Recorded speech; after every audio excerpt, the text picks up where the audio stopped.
আজকে দুপুরে কি কি রান্না করলাম দেখো। এত সুন্দর একটা বেগুন কাটছি, বেগুনটা একদম কচি ছিল। তো বেগুন বাহার করব, তো এটাই তোমাদের সাথে শেয়ার করছি। তার সাথে আরও একটা রান্না করেছি, খুব টেস্টি একটা রান্না। তো দেখো, কচি একটা বেগুন আমি কেটে নিয়েছি, এরকম লম্বা লম্বা করে কেটেছি। তো লম্বা লম্বা করে বেগুন কাটার পরে বেগুনের মধ্যে নুন আর হলুদ মাখিয়ে রেখেছিলাম একটুখানি, তারপরে এখন সর্ষের তেলে ভেজে নিচ্ছি। আর মিক্সির মধ্যে পেঁয়াজ, আদা, রসুন, টমেটো দিয়ে একটা মশলা করে নিলাম। বেগুন ভাজাটা তুলে ওর মধ্যে ওই মশলাটা দিয়ে দিলাম তেলের মধ্যে। তেলের মধ্যে মশলাটা দেওয়ার পরে দিয়ে দিচ্ছি কিছু গুঁড়ো মশলা।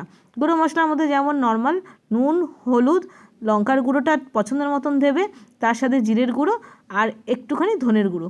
ব্যাস, এই মশলা দিয়ে ভালো করে কষিয়ে নিতে হবে।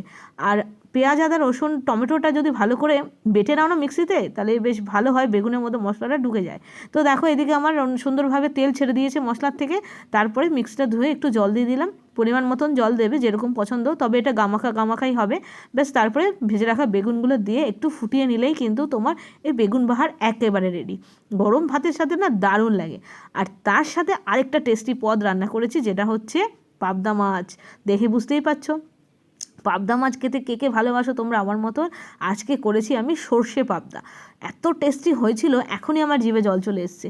তো দেখো, এখানে আমি মশলা তৈরি করে নিয়েছি, সর্ষে বাটা, এর মধ্যে একটু লঙ্কার গুঁড়ো দিয়েছি, একটু জিরের গুঁড়ো দিয়েছি, হলুদ গুঁড়ো আর পরিমাণ মতো নুন দিয়ে মশলাটা তৈরি করে নিয়েছি। বেশ ঘন ঘন করে এরকম মশলাটা বানিয়ে নিয়েছি। মাছটা ভাজার পরে ওই তেলে কালো জিরে ফোড়ন দিয়ে এরকম মশলাটা দিয়ে দেবো। ব্যাস, মশলাটা দিয়ে একটুখানি নাড়িয়ে নেব, বেশি কিন্তু ফোটাবে না, যেহেতু সর্ষে দেওয়া আছে। একটু নাড়াতে নাড়াতেই কিন্তু তেল ছেড়ে দিয়েছে। তারপর পরিমাণ মতন ঝোল দিয়ে মাছ দিয়ে একবারে ফুটিয়ে নেব। কটা লঙ্কাও দিয়ে দিলাম, কাঁচা লঙ্কা। আর সর্ষে বাটার সময় কিন্তু আমি কাঁচা লঙ্কা দিয়েছিলাম, তো এই জন্য একটু ঝাল ঝাল হলে খেতে ভালো লাগে এই সর্ষে পাবদাটা। তাই জন্য কাঁচা লঙ্কাও দিয়েছি, আমি একটু লঙ্কার গুঁড়োও দিয়েছি, আবার কাঁচা লঙ্কা গোটাও দিলাম। বেশ সুন্দরভাবে তৈরি হয়ে গেছে পাবদা মাছ। নামানোর আগে দিয়ে দিয়েছি একটু কাঁচা সর্ষের তেল। ব্যাস, আর কি চাই। এই পাবদা মাছের ঝাল, সর্ষে বাটা পাবদা খেতে কি অসাধারণ লাগে না। ব্যাস, গরম গরম ভাত নিয়ে বসে পড়েছি। প্রথমে খাচ্ছি বেগুন বাহারটা, এত সুন্দর হয়েছিল বেগুন বাহারটা তোমাদের কি বলবো। আর তারপরেই পাবদা মাছের ঝাল।